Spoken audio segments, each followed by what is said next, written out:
You are expected to know the names and properties of all the quadrilateral shapes. Quadrilaterals are shapes that have 4 straight sides. The most common one of those is the square. So the first property we're going to look at are its angles. So a square has 4 right angles. I'm not going to tick the next 2 columns, although they do apply to a square. We're looking for the most, if you like, that the square has, and the square has 4 right angles, not just 2 pairs of equal angles or 1 pair. Now we're going to look at the sides, and we're going to look first of all at whether or not the sides are parallel. So it says, are the opposite sides parallel? And that is true. So if the opposite sides are parallel, then it also has 1 pair of parallel lines. So again, I'm not ticking that because it's true because of the one before. Now we're looking at the size of the sides. And so a square, of course, has 4 equal sides.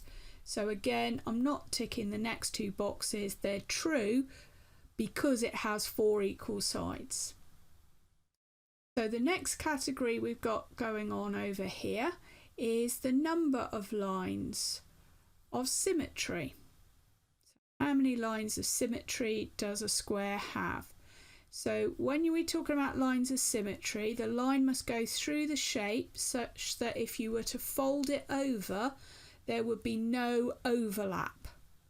So a square has 1 line of symmetry through here, 1 here, 1 through the corners there, and 1 through there. So a square has 4 lines of symmetry. Next column asks about order of rotational symmetry. So that means if you pick the square up and you move it gradually through it 360 degrees, how many times in that turn back to the beginning does it look like the same shape and the same orientation? Okay, so a square, you can turn it 90 degrees and it will look identical, then another 90 degrees and it will look identical, and so on. And so if you turn it, you'll find you can do it 4 times, and that gives it an order of rotational symmetry of 4. So now we're going to go through the same sort of process with all these other quadrilaterals. So the next most common one would be the rectangle. That also has 4 right angles. And if we look at it, we can see that the opposite sides are parallel, so we can tick that as well. But it doesn't have 4 equal sides. What it does have is opposite sides that are equal. So we've got the top and the bottom that are the same length, and the 2 side ones that are the same length, but they're not all the same length. Now let's consider number of lines of symmetry. So we've got 1 line of symmetry that comes down through here and 1 that goes across here. If you put those lines through the diagonals, you'll have to trust me and try it with a piece of paper. If you fold along that line, they don't overlap perfectly. You'll have bits sticking out. So they only have 2 lines of symmetry.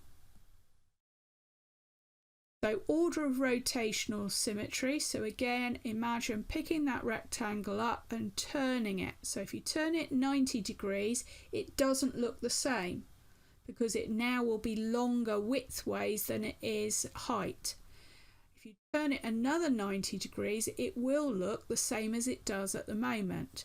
Turn it again, no, I'm back to the beginning. So it has an order of rotational symmetry of 2.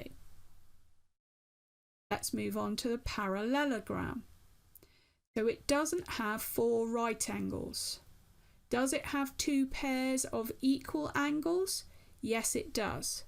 So this angle here and this angle here are the same, and this one is the same as that one. Okay?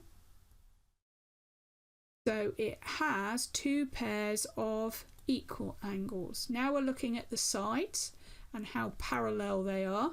Now, given its name, parallelogram, It's not too surprising to see that it has two pairs of parallel lines, and it is the opposite ones obviously that are parallel. It doesn't have four equal sides. It does, however, have opposite sides which are the same length, like the rectangle. In fact, you can think of a parallelogram as being a rectangle that's been pushed over, if you like. So now we're talking about number of lines of symmetry.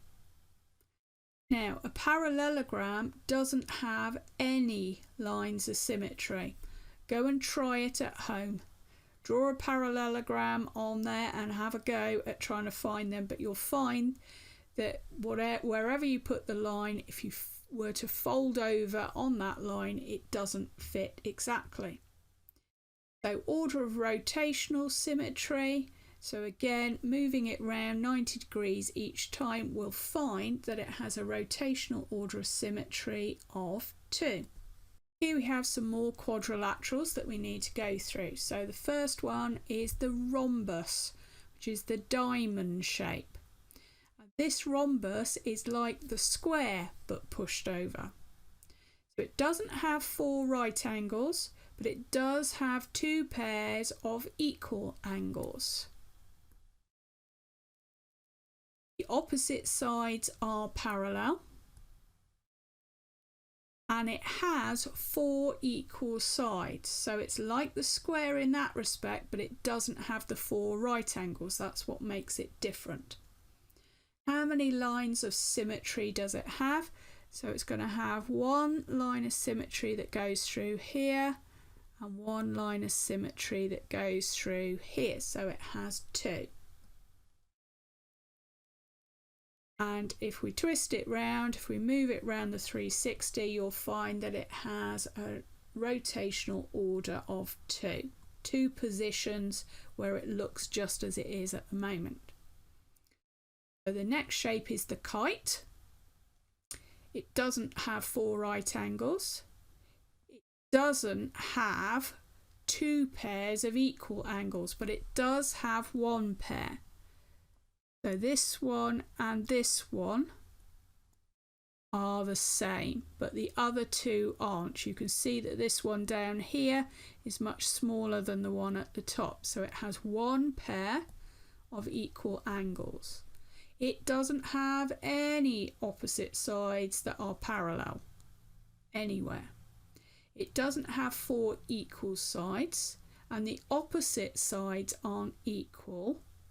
However, it does have two pairs of adjacent sides that are equal in length. So you've got the two shorter ones here that are adjacent next to each other. They're the same length, and then you've got the two longer ones. They're also adjacent and the same length. Number of lines of symmetry. Not too difficult to see that that's just got the one. And rotational order of symmetry, that is also 1. There's only one position where it looks like that, and that's the position we can see it in at the moment. Next one is called an arrowhead. Doesn't have four right angles, doesn't have two pairs of equal angles, but it does have one pair. So this one and this one are the same. No parallel lines anywhere, not equal sides, not four equal sides, not opposite sides are equal, but it does again have those two pairs of adjacent sides that are equal. So you've got the two smaller ones at the bottom that are the same size and the two longer ones. And again, lines of symmetry, just the one going through the middle there. A rotational order of symmetry is also 1. And last of all, we're coming to the trapezium. No right angles. It doesn't have opposite sides parallel, not both sets of opposite, but it does have one set of parallel lines. So the one at the top and the one at the bottom are parallel. Four sides are not equal. Opposite sides, not both pairs anyway, are not equal, and neither are the adjacent ones equal either. And so lines of symmetry, won't be too surprised to find out that that's 0. And rotational order is 1, because with rotational order every shape always has at least an order of 1, because it always looks like itself once in the whole 360 degrees. Now with a trapezium you can get more special trapeziums that do have more properties. So you can get an isosceles trapezium, for example, which has its sides that are more or less, well, are the same length, and so that would give it a few more properties than it has at the moment. But unless it is that special type of trapezium, these are the properties it has. Now there are other quadrilaterals, but those other quadrilaterals, generally speaking, don't have their own names because they're more irregular.